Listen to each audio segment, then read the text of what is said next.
OTB AM. With Gillette. Get into your flow with the new Gillette Labs Razor with exfoliating bar. Well, if a week is a long time in politics, it's a lifetime in sport. We've gone from 2-0 down to 2-2 in the 5-match series in New Zealand, with the decider and the big one, obviously, in the Test series. But Ireland have beaten the Māori All Blacks by 30 points to 24. Keith Wood, good morning to you. How are you? I'm very well, thank you, Ger. That was pretty impressive stuff. I mean, when you think about it, it's a scratch team who will never play again together. But it's clear that the quality of coaching and direction that the players are getting is sensational, because they've gone from being just off the plane and hammered 2 weeks ago to now putting in a performance where you're like, you'd be happy watching any of these guys play for Ireland. Like, what a transformation. Incredible transformation. I mean, it's interesting when you talk about just being off the plane. It's an incredibly long trip. It's a very tiring trip at the end of a long season. I would have said that in both the first matches, the Māori match and the Test match, we seemed to be quite flat, and whether that was fatigue or whatever it was, or the mixture of the players or whatever it was, or not getting our minds right for the game, which can happen, and it can have a legacy from one match to the next. But the reverse of that's equally true. So I thought our performance at the weekend was pretty phenomenal in virtually every single aspect. And today it looks as if the confidence that had gone from the previous week and the level of understanding of what it is that the coaches wanted the players to do, and the fact that some of the players had played a match even, that they just seemed to raise to a much higher level. So I just thought they looked infinitely more comfortable, which is great. I mean, an awful lot of the players played Heineken Cup. Some of them have played internationals, but most of their rugby is URC of a lower standard. And this is a big step up to a higher level of skill in a very, very demanding place to go and play. I think they may have been a bit shell-shocked with that, 2 weeks ago. Now they looked as if they were fully immersed in what the tour was. So they seem to play with a higher level of understanding, and I think it's great in terms of their confidence. We shouldn't underestimate as well. So the conditions were absolutely abysmal. There's like howling wind, it's lashing rain, and they conceded a try pretty much from the first Māori All Black attack, and not a great try to concede. It's like a set move off a line out, off the top of the line out, and they sweep across from right to left in the corner, and you're like, ooh, this could be a long, long morning. But it didn't knock anything out of them. No, I mean, we were very narrow in that line out, and I think a couple of the players bit in at different times, which gave them the overlap. But with the weather conditions as they were, and you could see it with an awful lot of the kicks as well, where if they weren't kicked absolutely perfectly purely, they kind of drifted. They could have drifted 20 yards in the wind, so that can affect things. So you're probably better off to be tight and have an expectation that long passes won't work particularly well. So look, I think we'd made a decision, and then we didn't. Well, New Zealand didn't do that for any of the rest of the game. We could have been a bit shell-shocked by it, but we weren't. I mean, when you're playing in New Zealand, even midweek matches, it's like a rugby MBA. You know, you learn so much so quickly. And if you don't, you fall by the wayside. And Irish teams in the past and tours down there have fallen by the wayside. So to see this team, which I think is a fairly young experimental team, I mean, there's a few old guys in there too, but they're still guys who would not have played a huge amount of rugby together. For them to react in the manner in which they did was incredibly enjoyable to watch. I think that the back five that we've finished with, and maybe I'm wrong here, but at one stage it might have been 22, 21, 22, 23, 22 in terms of age. Whenever Treadwell went off, I think he was replaced by Ryan Baird, because he's obviously going to be on the bench for the weekend. None of them looked out of place. And actually, one of the last tries we scored was with the heft of the second row, getting the ball over the line for Coombs to touch down. You know, it really looked like they could be an Ireland pack. I understand it's not against an international team, and the Māori All Blacks are also a scratch team who will never play again together likely. But you've got to be impressed by the fact that whatever messages they're getting from all aspects of the coaching ticket, they've been landing. Yeah, I also think it's very positive. And and I don't know, but I know Andy Farrell reasonably well. He's a pure out-and-out leader is what he is and has been. He is a guy who wants attention to detail and he wants people to play very well, but he recognises that mistakes are as much a part of sport as anything else. And I think if you're constantly complaining about a mistake being made, you won't even try anything. And I don't think that that's parcel of this Irish setup. I think the willingness is to try and do different things and to take elements of risk. We were risk averse for a long time and it served us really well. But I think the progression from that is to move on to an idea to make calculated risks. And I think that has been part and parcel of this setup. And it seems as if there's still a level of joy in the squad. There didn't seem to be any joy in the first week, and now there seems to be an awful lot because they've bedded into the idea. Look, they seem to have a very high sense of belief. That makes it really exciting. So I thought the pack did very well. I thought Lockman did well. I thought Treadwell did really well. McCarthy did well. I thought Ryan Baird, when he came on, did well. Nick Timoney has had a huge influence on both those games. I think he stood up very well. And I think Coombs has started to come back to having a little bit more about him. He got a pretty nasty bang into the ribs as well at one stage, and he was obviously suffering at the end, and he hasn't played a huge amount of rugby. And it'll be good to see how he kind of pushes on for the rest of the year from next season. But I think an awful lot of players showed very well. I was very happy with 9 and 10. I thought Casey got a bit of a stinger at the start, so he was hanging out the sideline for a while. He was hanging his arm for a while, and yet he still played the whole game. And I thought Frawley played very assuredly, and he looked very comfortable with it. And I like that idea of a guy who's unflappable. And he went for long kicks to touch, and they didn't go in. But we saw as the game went on, a lot of kicks didn't go where they should go because of the swirling wind that was there. They're all things that you learn from it. But I thought it was really exciting on the back of last weekend. Yeah, we should mention Stuart McCluskey. People are going to see an outrageous pass for the final try that we scored. I didn't actually know he had that in his game as well as everything else. But that was as deft skip pass, 25, 30 metre skip pass to send somebody straight through. It showed vision, it showed precision under the conditions. Maybe he's a candidate for a place on the bench at the weekend, given that Gary Ringrose isn't going to be there.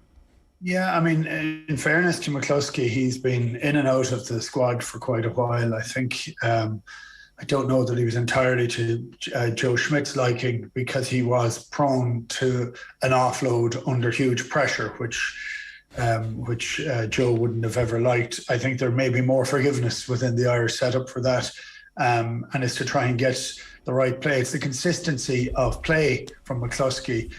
And I think at times in his career, he's tried to force too much, almost to prove the point that he can play that offloading game and he can do it all the time. It's when he plays with a little bit more composure, he offers an awful lot more for Ireland. So, but that pass at the end of a game when everything is fatigued was the right decision at the right time with perfect execution, which is great. So, I mean, again, it'll be very interesting to what happens on the bench at the weekend. It's interesting around Carberry. It's interesting around Frawley. I think they'll go with Carberry on the bench.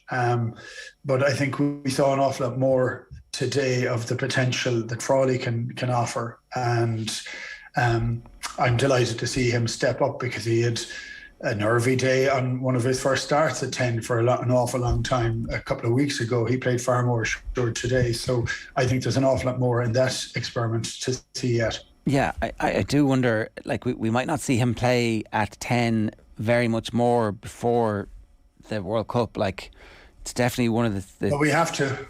I mean, we have to progress with different options, and with all the best will in the world. And I'm a huge fan of Joey Carberry, and I also think everybody is trying to give him the best chance that they possibly can. But he needs to regain his confidence as quickly as he can. He has played pretty well for Ireland at times, but we need to see him playing consistently at 10, managing and bossing a game. And he seems to have lost a bit of that confidence. I'd like to see him get it back if he can. But in the meantime, we can't be reliant. And I know we don't want to always go back to Johnny Sexton conversations, because he was truly phenomenal on Saturday. He really was phenomenal. But we can't be relying on a 37-38-year-old when we get to the next World Cup, and or players who don't have confidence. That's what we did 5 years ago.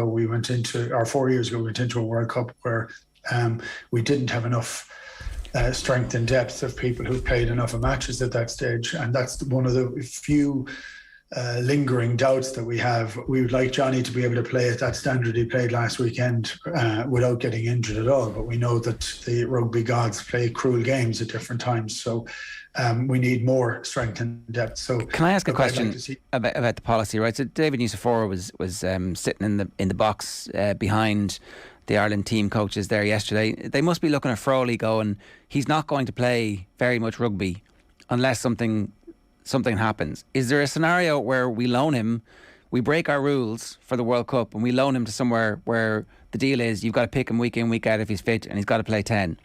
A French team, an English team, somebody, and say you've got him for a year up until the World Cup and we're going to continue to pick him for Ireland.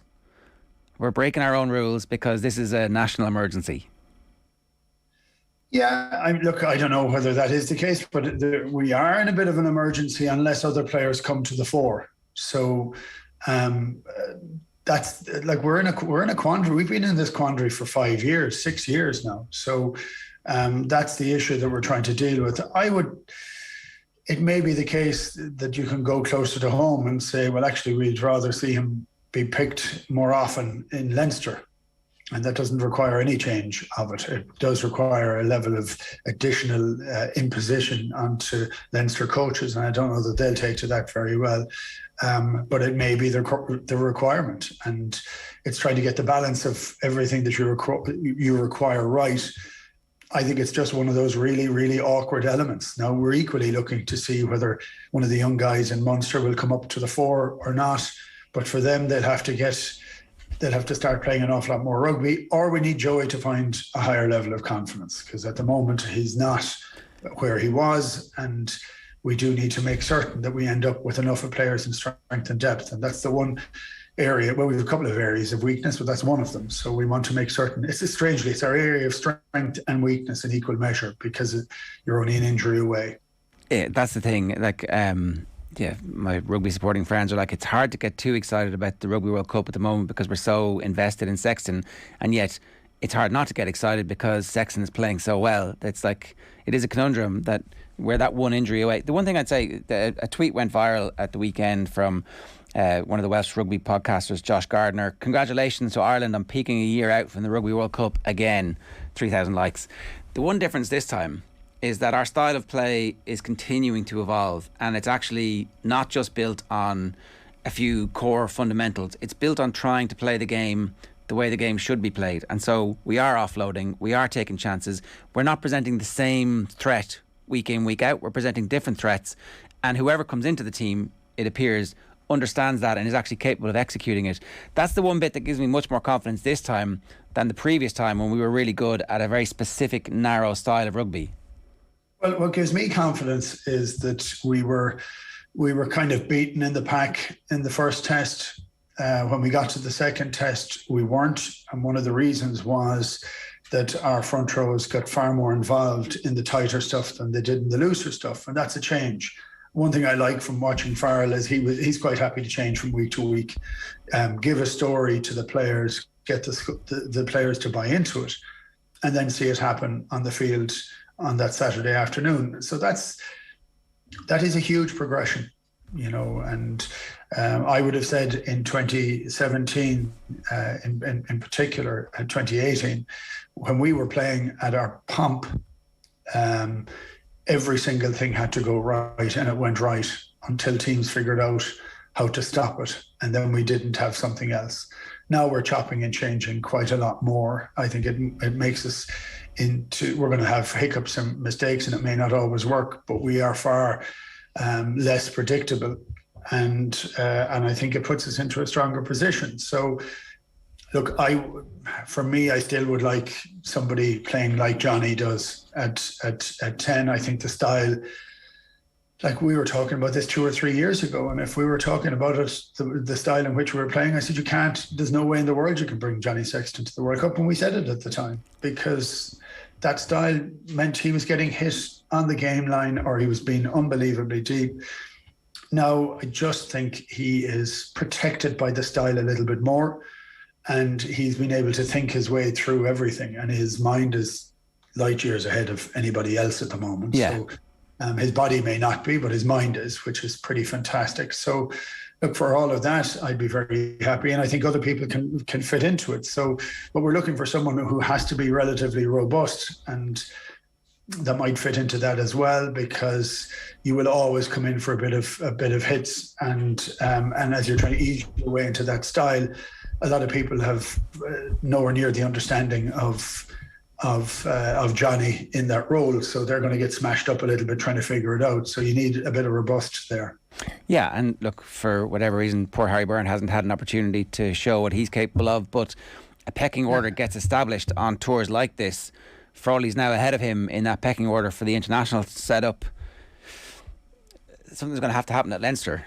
If Ross Byrne is their favourite son, he has been completely reliable for them when they've been trying to reach this level, whenever Sexton hasn't been there. So there's definitely some hard conversations to be had about the 10 now, really, because it's this season that somebody's going to have to get enough game time. So the next few weeks are going to be particularly interesting off the pitch, and maybe we don't get to find out about it until afterwards. Just a couple of comments that are rolling in here. Whatever happens on Saturday, it's a great tour, says I.E. Shane. Connor Pratt says, I would say most people would have taken 2 wins from 5 before this tour started. Now we're in with a chance of 3 out of 5. Eamon Locken says, Coombs, Frawley for the first team squad. Timoney also played great. Does anybody who played today actually influence the thinking for the game at the weekend, or are they, in the selectors' minds, completely separate, and so all we're doing here is making sure that the depth chart is now much more realistically padded out everywhere, with the exception of the 10 spot that we're talking about?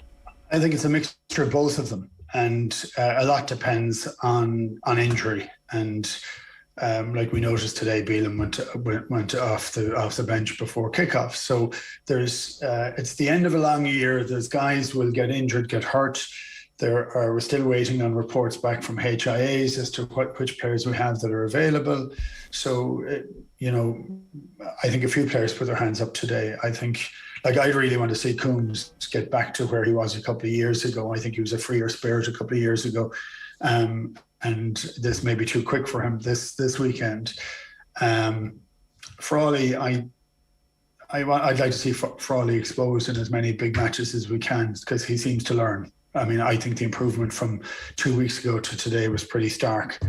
And so you'd like that trajectory to continue wherever you can. You can put him on the bench instead of Gary Ringrose this weekend. So Bundy's going to start, we assume, because he's been great off the bench. And Bundy's been great, yeah. So let's assume he starts, and then there's room for them to do something there. Like, you could put Frawley on, and then depending on who gets injured or what the requirements are, maybe he comes on and Joey is left in reserve, or maybe, I don't know, there's no chance they drop Carberry and put Frawley on the bench after tonight, is there?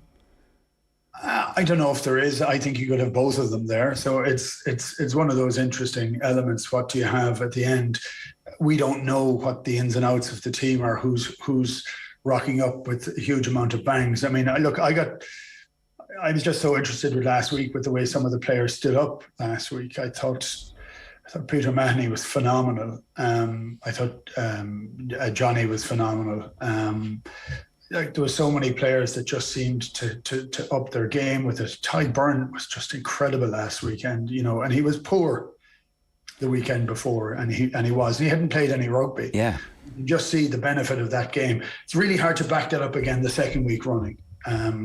Because you can raise yourself for a very big game, but to do it again and again when you haven't played a huge amount is very, very tough.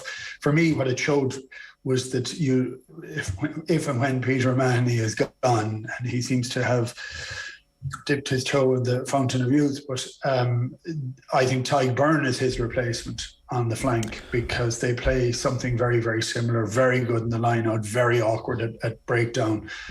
And I think it shows a higher sense of balance that we can have in the team if we do that. I don't know. It depends who rocks up. Depends what training is like. There's very little training now. It's all in the mind for the most part between now and and Saturday, and you want people to be as fresh as they can, and they're going to be hungry anyway. And there's an unbelievable opportunity. The prize is incredible there for them. I don't get ahead of the game at all.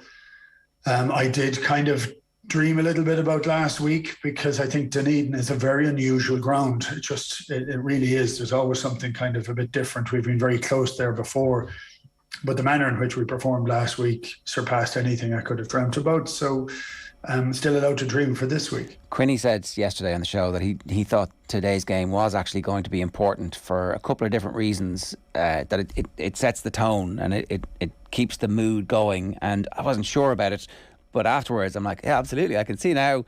Because what it does is it's a positive reinforcement of all of the messages that everybody's been giving each other since they decided they were going to put that performance in and unlock that performance at the weekend. It's like this kind of rolling ball of confidence and happiness and smiles and conversations. And like, look, I don't know, can they carry it into the everybody has a plan till they get punched in the mouth.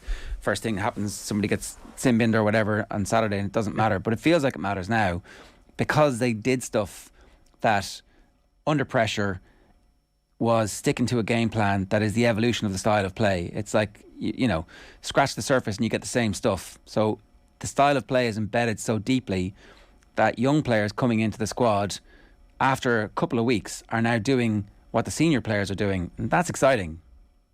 That's exciting. Style is unbelievably important. Confidence and attitude is incredibly important. When you're touring on the other side of the world, it tends to be quite hostile. Like New Zealand is a hostile place to go. They're very friendly, except when it comes to rugby, and it's not friendly at all, and it makes it really, really tough. So you have to get your attitude right really, really quickly. I always remember from Lions days, and before my time, Donal Lenihan, who was captain of the midweek team to Australia in '89. Everybody, it was Donald's Donuts, they called it, right? The midweek team. They were unbeaten, and it was considered the most important part of the tour, that there was never a lapse in attitude or concentration. And the responsibility of the midweek team was to deliver, to put pressure on the players who were going to play on the Saturday, but also to say that we're always here, we're always pushing behind you, we're always wanting to have the same level of success as the test team would have. And that raises everything. And I think that has shown for me in the attitude today. Doesn't guarantee anything in any way, shape or form. And as you've just said it, if there's a yellow card or a red card, and we haven't talked about that in the game at the weekend, whether we would have continued to go on and win if there hadn't been a red card, or if there hadn't been a flurry of cards. And for me, the officiating has been incredibly hard to watch, because it's yo-yoed depending on which referee was playing. One thing I will say that comes out of this trip, or this tour, and other tours of this in this summer, is that we need to find a way to make the game less complex to understand for the fans. It's for people who've played the game, and for even people who are involved at the moment, they're actually doubting whether what they're seeing is right, wrong, or indifferent. Yeah. For the fans, it's almost impenetrable. So that makes it very difficult. Well, the matrix around the cards, like there's 42 different, or whatever the number is, 400 different potential permutations. It's inevitable that there would be a mistake. When you watch a guy, Ger, standing on the sideline counting players with his fingers, you know this is bullshit. You know this has to be tidied up. Something is wrong. Yeah. A couple of texts coming in, right? Mark McDonough says, Frawley for the bench, Joey out, you have cover at 10 and 12 then. And then Keego says, the problem is that if both Frawley and Carberry are on the bench, one of them will end up coming on in a different position than we want him, which is what has been happening to both provincially. So well, we've to enjoy the moment and live in the moment for this moment, because this is quite unusual. And this is very different from 3 or 4 weeks ago, when you're going down there to say, well, we want to blood players, we want to try and see if we can eke a win. That would be fantastic.